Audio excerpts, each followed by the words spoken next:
They said he was beyond saving, that no one, not even the best trainers in the country, could reach him. Ruger didn't bark. He growled like thunder a storm trapped in muscle and scars.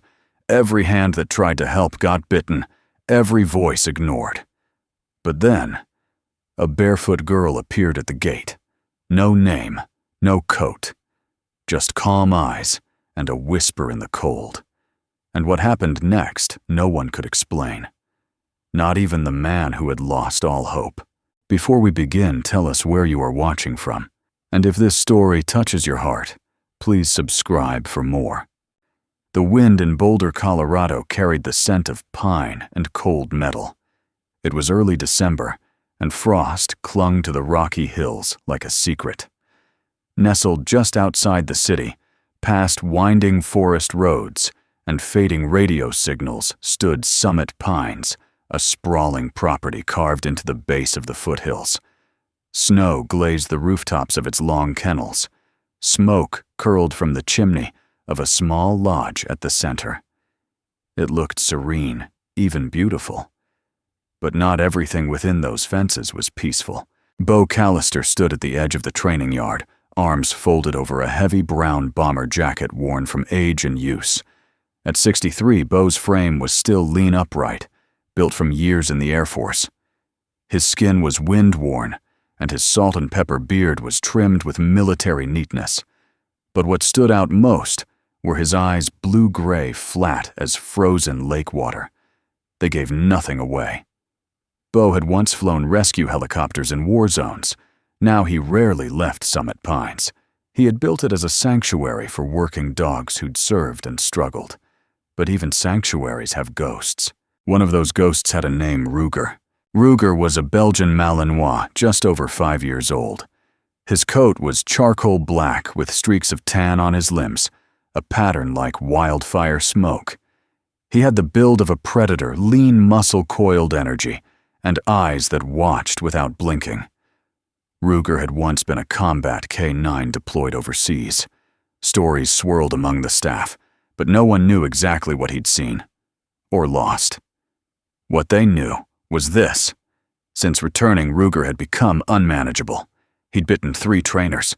One needed surgery. The others quit. Ruger didn't growl for show. He growled to warn the world away. The yard where he stayed was separate from the others, surrounded by 2 fences and a steel gate with a coated lock. Cameras watched every angle. No staff member approached without authorization. Most didn't try. Bo hadn't given up. But he also hadn't found a way in. That morning, with frost still clinging to the kennel roofs and ice webbing the water troughs, Bo walked to the center yard with purpose. The staff gathered silently. A handful of trainers stood by the perimeter fence coats, zipped to their chins, eyes wary. One of them, Denise Knox, a stocky woman in her 40s, with a stern jaw and long auburn braid, had worked with service dogs for over 20 years. Her arms were crossed, her lips tight. She'd seen things. But Ruger, he scared her. And that meant something. Bo didn't speak until every eye was on him. Then he cleared his throat. "I'm offering $1 million, he said loud enough to carry through the cold air. "To anyone, trainer or not, who can get Ruger to trust again. Not obey. Trust." A stunned hush spread. Someone exhaled hard through their nose. Denise tilted her head. "Sir," she said quietly, "you can't mean that." "I do." Bo's voice didn't waver. "But this isn't about the money. It never was." He turned, then walking away before questions could follow. Behind him, Ruger watched from behind his double-gated pen. Ears perked, breath fogging the air. Not barking. Just watching. In his cabin office, Bo poured a mug of coffee and sat at the edge of a worn leather couch. Above the fireplace, framed photos told a history no one asked about. Bo in uniform, beside a younger dog, bigger, older, golden brown, with dark eyes, sitting proud beside him in desert fatigues. The frame was brass, polished to a shine. At its base, a small tag read, "Ranger, 2009 to 2017. There were no pictures of Ruger. Not yet. He opened a drawer and pulled out a smaller frame. This one was older, faded with curling corners. A boy maybe 8 knelt on a front porch, holding a German Shepherd pup close to his chest. Both were grinning. In the bottom corner, in inked handwriting, "Me and Duke, summer '72. Beau's hand lingered on the photo longer than he meant. That was the first dog, the first connection. Duke had saved him in more ways than anyone knew. So had Ranger. Ruger still might, but only if someone could get through. That night, the announcement spread beyond the fence lines. A few media outlets caught wind of it. Reclusive Billionaire offers 1 Mabosers to rehabilitate. War Dog, one headline read. Others twisted it into novelty. Colorado's $1 million mutt. But for Beau, it wasn't a stunt. It was a lifeline. The next day, resumes poured in. Trainers from Arizona, Nevada, even Canada. Behaviorists emailed clips of animals they'd fixed. Beau watched the tapes with a quiet shake of his head. None of them understood. Ruger wasn't broken like a machine. He was grieving like a soldier. That's when Nathan Hayes, Beau's longtime groundskeeper, knocked on the office door. Nathan was tall and thin with long arms, a scruffy beard, and a quiet voice. He'd worked at Summit Pines for 12 years. Never had much to say, but never missed anything. "There's a girl outside," Nathan said. "At the main gate. Says she heard about Ruger." Beau raised a brow. "How old?" "Couldn't say. 10 or 11, maybe. Dirty coat. Looks like she walked here." Beau stood without a word. Down at the gate, the wind blew harder. The girl stood still. Small frame, worn-out sneakers. Her hoodie was 2 sizes too big and damp around the cuffs. Her name, as he would learn later, was Harper Quinn. 11 years old. Brown hair cut unevenly at the jaw. Pale skin freckled, and eyes still sharp, and far too tired for her age. She didn't flinch when Beau approached. Didn't smile either. "You're the one who wants to see Ruger?" he asked. She nodded once.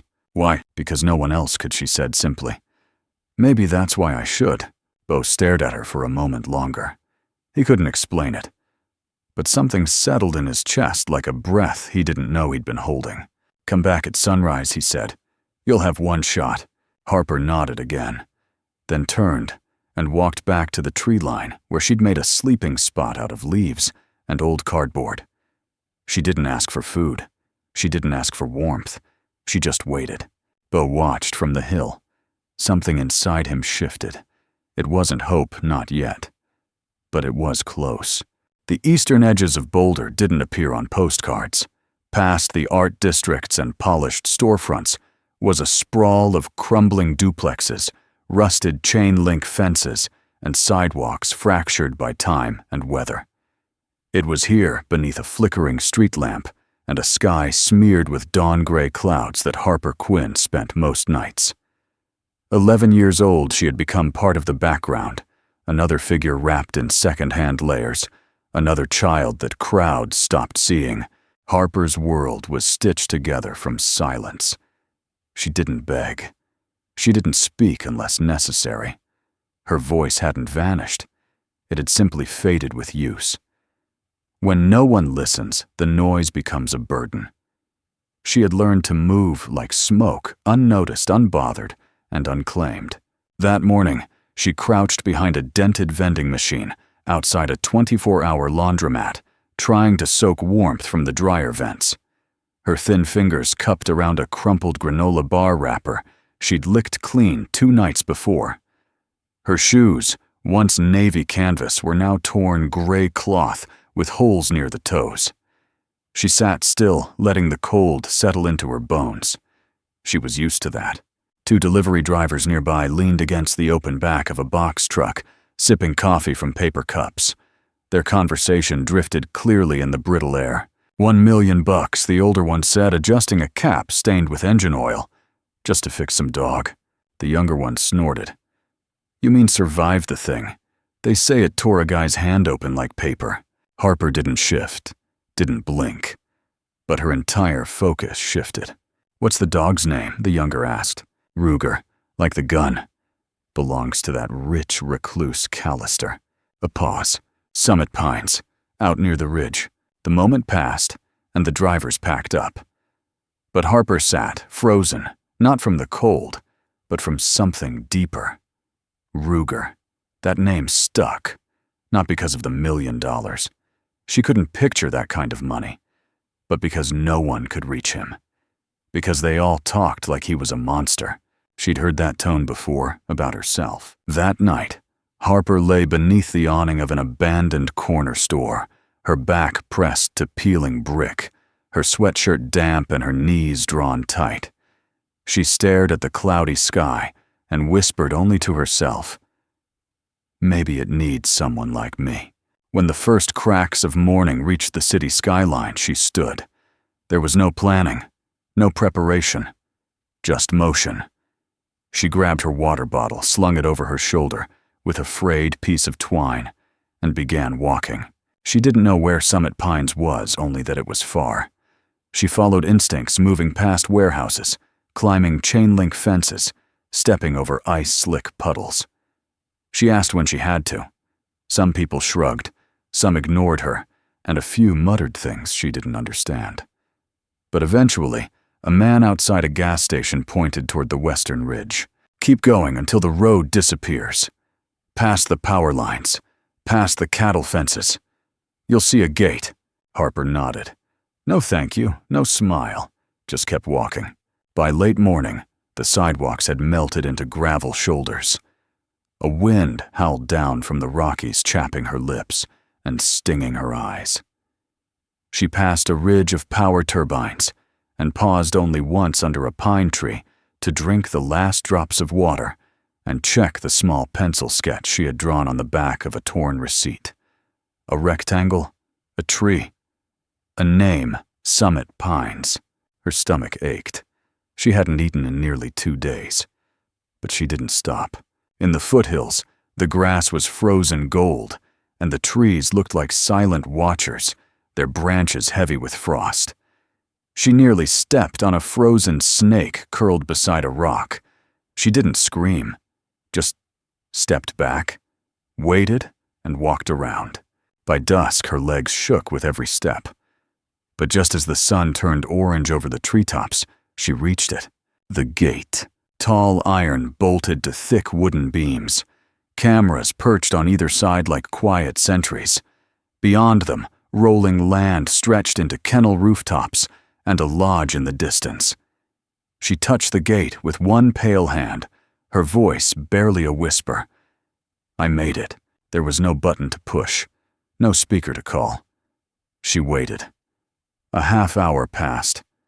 Then an hour. The wind picked up, slicing through her hoodie.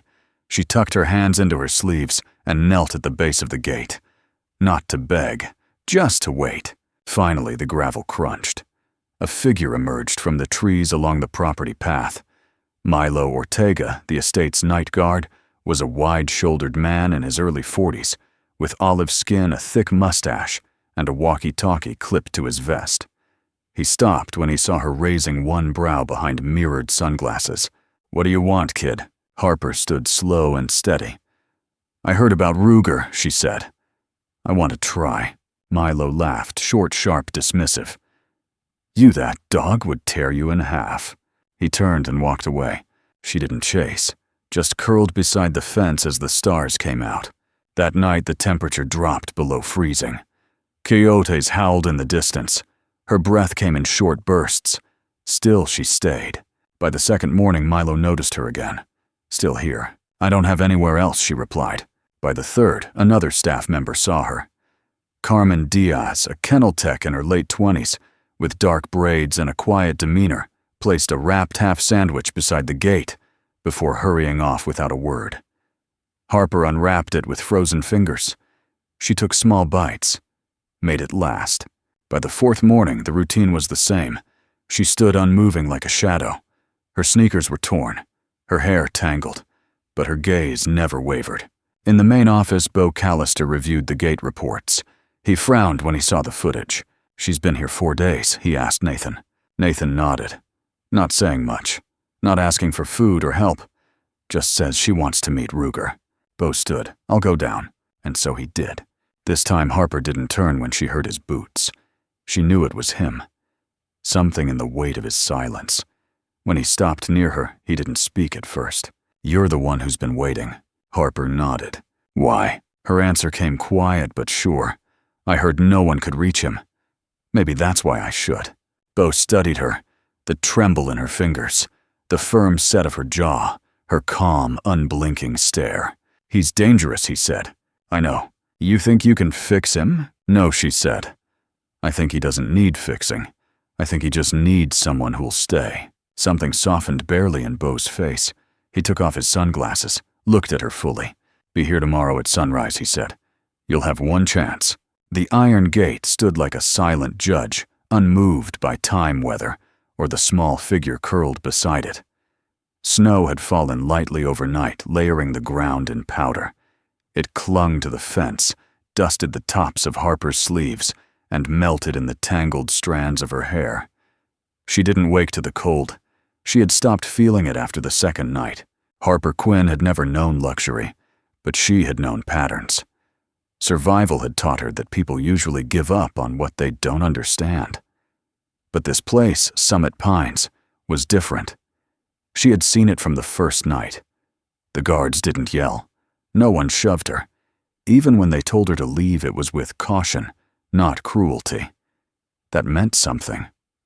So she stayed. Every morning before dawn, she stood in the same place, her feet planted in the frozen dirt, her eyes on the gate. She didn't knock. She didn't call out. She just waited. On the third day, Carmen Diaz, the quiet kennel tech with neat braids and wide brown eyes, paused by the gate longer than usual. She didn't speak, but her gaze lingered on Harper's chapped lips and trembling hands. That afternoon, a small thermos appeared on the snow near the fence, still warm. Chicken broth. No note. Harper drank it slowly, grateful without words. By the fourth morning, whispers had spread across the property. She's still here, 4 nights outside, in this cold. No kid should do that. Not for a dog. They didn't understand. It wasn't about Ruger. Not entirely. It was about not being pushed away. About proving even quietly that she could choose to stay when no one else had ever asked her to. Inside the main office, Denise Knox, the veteran trainer with the braided hair and blunt speech, leaned against the windowsill. She was talking with Jonah Malik, a younger handler in his early 30s, with a gentle voice, tight curls, and the habit of rubbing his temple when nervous. She's not going anywhere, Denise said.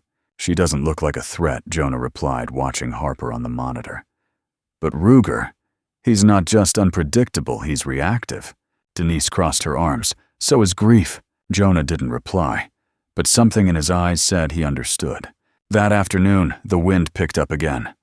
Gusts blew through the trees, scattering dry pine needles across the road. Harper sat with her back to the gate, arms wrapped around her knees. Her fingers were raw from exposure. The sleeves of her hoodie had frayed completely, but her face remained steady. She watched the treetops sway. She listened to the howling wind and tried not to think about how long it had been since she heard laughter. In the main house, Bo Callister sat in front of the fireplace with a worn blanket draped over one knee.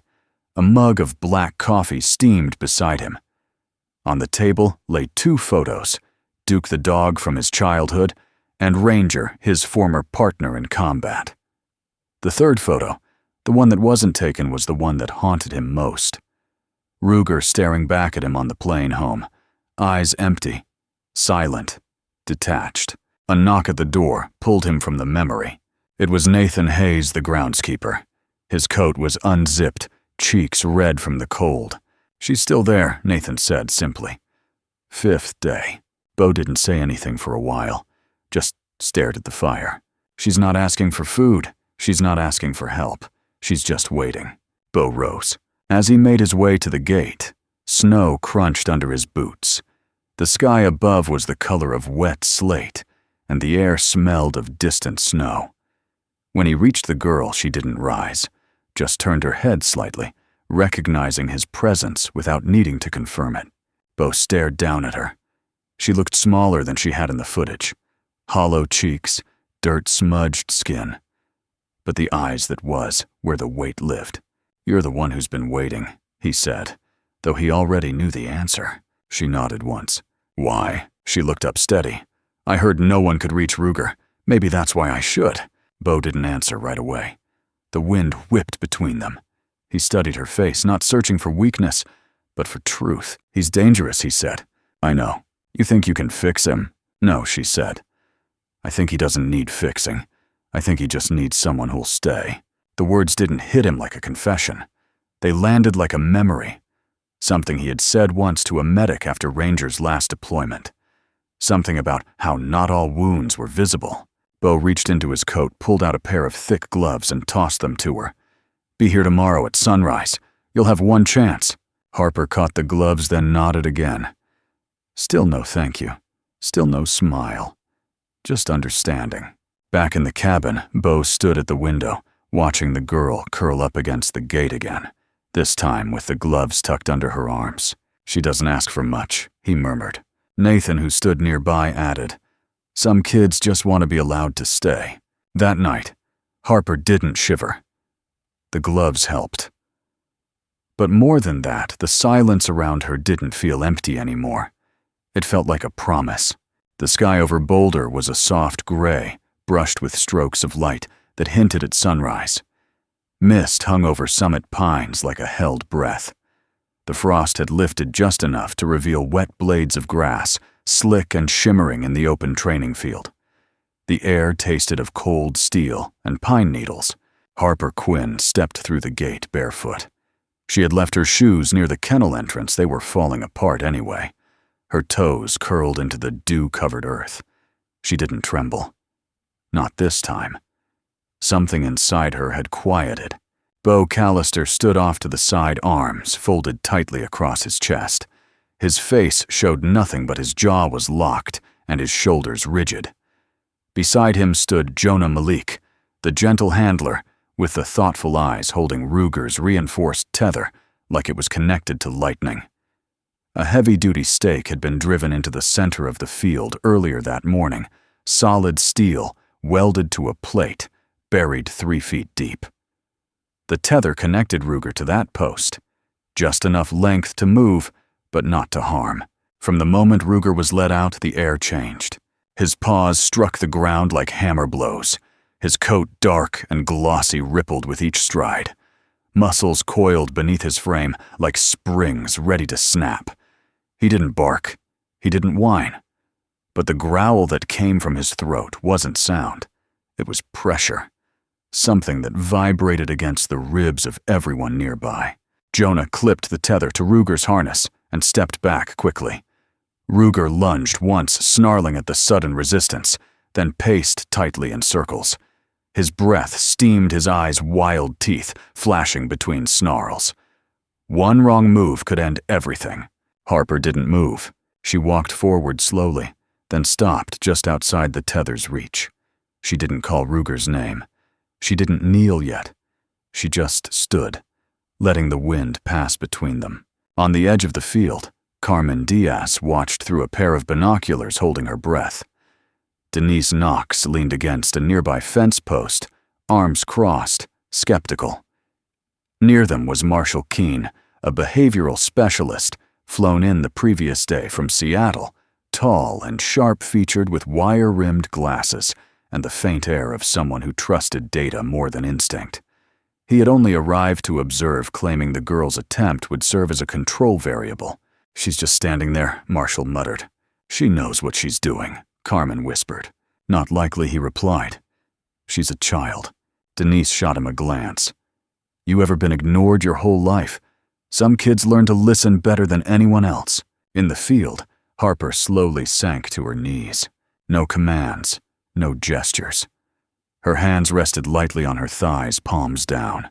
Her gaze angled away, not out of fear, but invitation. She wasn't there to dominate Ruger. She was there to be seen without threatening him. Ruger's snarls turned to heavy exhales. His pacing slowed. He paused, eyes narrowing, head tilted. 10 minutes passed. Harper didn't twitch, didn't blink too often. She simply breathed with the earth. Bo, still watching, didn't dare speak. He remembered what it was like to sit near a wounded creature in the field, not to fix them, but to remind them they weren't alone. Ruger circled again, slower this time. Then he sat. Not because of training, not because of discipline, but because the wild tension inside him seemed to waver just slightly. Harper reached slowly into her hoodie pocket and pulled out a half granola bar wrapped in tissue. She placed it gently on the grass between them. Then she moved her hand away back to her thigh. No invitation. No pressure. Ruger's ears twitched. He stared at the food, then at her. He crept forward, the chain clinking faintly. His body stayed low, cautious. Each step was deliberate. He didn't growl. He didn't bark.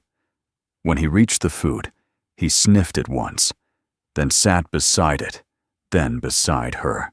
Harper lowered her gaze. Then softly, barely above a whisper, she spoke. "It's okay. I'm not here to fix you. I just want to be here." Ruger didn't react violently. He didn't retreat. He simply leaned forward, took the granola bar between his teeth, and stayed by her side. Silence rolled over the field like fog. At the edge of the enclosure, Marshal Keene slowly lowered his glasses. "Well," he muttered, "I'll be damned." Carmen exhaled shakily, then smiled. Denise, still watching, nodded once, eyes narrowing not in judgment, but in something like respect. Jonah whispered. He chose to stay. Bo didn't speak. He stepped forward slowly, as if afraid even gravel crunching might shatter the moment. Ruger turned his head, but didn't react. Just watched. Harper looked up as Bo approached. She didn't stand. "You did it," he said. His voice was low but certain. She didn't smile. She just placed her hand on Ruger's back, gently letting it rest there. "I didn't do anything," she replied. "He did." Bo studied the two of them. The girl with no home, the dog with no trust. Somehow, in the middle of frost and silence, they had found each other. "You'll get your reward," he said. Harper shook her head. "I don't want money." Bo raised an eyebrow. "Then what? I want a room, a bed that's mine, 2 meals a day, and to go to school." The words were quiet, barely strung together, but they carried weight. Bo looked at her, then at Ruger. The dog's body was no longer tense. His breathing was steady, his eyes alert, not aggressive. Bo nodded. "You'll live in the main house. We'll get you what you need." And with that, the field changed. Not just for the dog, but for all of them. The sun had barely climbed above the tree line, and a soft mist still hugged the fields of summit pines. The frost that once bit through Harper's sleeves now glittered like glass across the tips of grass, a quiet celebration of morning. The air held the smell of bark, damp earth, and something warmer, fresh brewed coffee from the main house. It was the first day of Harper Quinn's new life. Inside the house, Harper stood just inside the threshold of the hallway, her feet bare on the wooden floor. A simple cotton dress, one Carmen had brought up the night before, hung just below her knees. Her hair was brushed for the first time in months, parted unevenly but clean. She hadn't asked for help, but Carmen had come anyway. Carmen Diaz, now playing the role of something between staff and sister, had returned with a small suitcase full of donated clothes and a toothbrush wrapped in paper towel. Carmen had grown up in a house with 6 siblings. Quiet had always been rare, but around Harper she'd learned to let silence be sacred. In the kitchen, Bo Callister finished pouring coffee into 2 thermoses. He wore a gray wool sweater, the kind with thick buttons near the collar, and jeans that had seen more winters than most people. He turned when Harper entered. She didn't speak, just stood by the doorway watching. "You ready?" he asked. She nodded. "Breakfast first. You'll need energy." At the table, a plate of eggs and toast waited. Harper ate slowly, neatly, as if she was afraid of using too much. Bo didn't rush her. He read a newspaper at the other end of the table, occasionally glancing up, saying nothing. But the way he refilled her glass without asking, that said everything. Outside, Ruger waited near the porch. His posture was relaxed, but alert ears perked toward the door. He hadn't left Harper's side all night. He'd slept curled on the rug just outside her room, rising only once to sniff under the door. He was no longer a guard. He was a shadow with a heartbeat. When Harper stepped out, Ruger rose and walked beside her. They crossed the frosted grass together, Bo on one side, Harper in the center, Ruger on the other. A picture in motion. Denise Knox, leaning against the barn, watched the three of them pass with a shake of her head and the faintest smile. "She's family now," she said under her breath. In town, the school sat at the edge of a residential street, lined with melting snow and maple trees that had long since shed their color. The building itself was brick-weathered, but proud, with a painted sign reading Boulder Hills Elementary. It had been decades since Bo Callister last stepped into a school, and it showed in the way he paused at the gate. Inside the office, Mrs. Edith Rowan, the school secretary, greeted them. She was a short woman in her late 50s, with silver-streaked red hair, sharp glasses, and a voice that suggested she didn't tolerate nonsense. But when she saw Harper, her expression softened. "Is this our new student?" Harper nodded. "Name, Harper Quinn," Bo added gently. "We'll need to get her records arranged. She's joining us fresh." Mrs. Rowan gave a knowing look. "Well, Harper, we'll do things one step at a time. You're already ahead showing up." She led them through a short hallway, lined with student artwork, past a group of second graders rehearsing for a holiday concert. Their laughter echoed against the tile walls. Harper walked, slowly absorbing it all. In the classroom, her new teacher, Mr. Lewis Abrams, was arranging chairs into a circle. He was a lanky man in his mid-30s, with glasses that slid down his nose and an ink stain on his cuff. He greeted them with a half wave and a lopsided smile. "Harper." "Right. I'm Mr. Abrams. I've got a desk with your name on it. And don't worry, we're just reading poetry today. No pop quizzes." Harper blinked. Poetry. She'd never read it. Only heard rhythm in the city's sirens and the scratch of her pencil in notebooks she had to throw away before someone took them. "Welcome," he said, softer now. Bo stayed by the door for a moment, watching Harper take a seat by the window. The light caught the side of her face. She didn't look nervous. Just ready. Outside, Bo leaned against the truck and exhaled, unaware that Denise had texted him a photo someone on staff had taken that morning, Harper and Ruger walking side by side in the field, light pouring around them. Back at Summit Pines, Carmen opened the door to Harper's new room to air it out. The window faced west toward the kennels. The desk was small, a lamp with a blue shade perched in the corner. Beside the bed was a small framed picture Bo had placed there. It was an old photo of Duke the dog from Bo's childhood, with a boy who looked just enough like Harper to matter. That evening, Harper returned from school with her backpack half-zipped, a new notebook sticking out like a flag. Ruger waited at the gate tail, swishing like a metronome. As soon as he saw her, he stood. Not excited. Just certain. She was his now. He was hers. Bo handed her a small paper bag. "Lunch for tomorrow," he said. Harper opened it later that night to find not just a sandwich and an apple, but a folded note. "You belong here." Bien. That night, the wind was quiet. Harper lay beneath a soft comforter, head resting on a real pillow, eyes tracing the stars through the window. Ruger lay just beyond the door, his breathing steady, guarding her, the only way he knew by staying. Across the hall, Bo sat in his chair with the photo of Duke in his hands. He didn't cry. He just whispered, "She didn't fix him." She reminded him he was never broken. Sometimes what someone needs isn't to be fixed, just to be seen. This story reminds us that healing doesn't always come through force or rules. Sometimes it comes from stillness, from showing up, from staying. In our daily lives, we often walk past people like Harper, quiet, invisible, holding their pain in silence. We avoid what we don't understand, like Ruger thinking it's broken when it's just scared. But what if we chose differently? What if just once we looked past the surface and stayed? If this story touched something in your heart, take a moment to share it. Leave a comment below. And if you want more stories that remind us of the strength and gentleness, subscribe to the channel.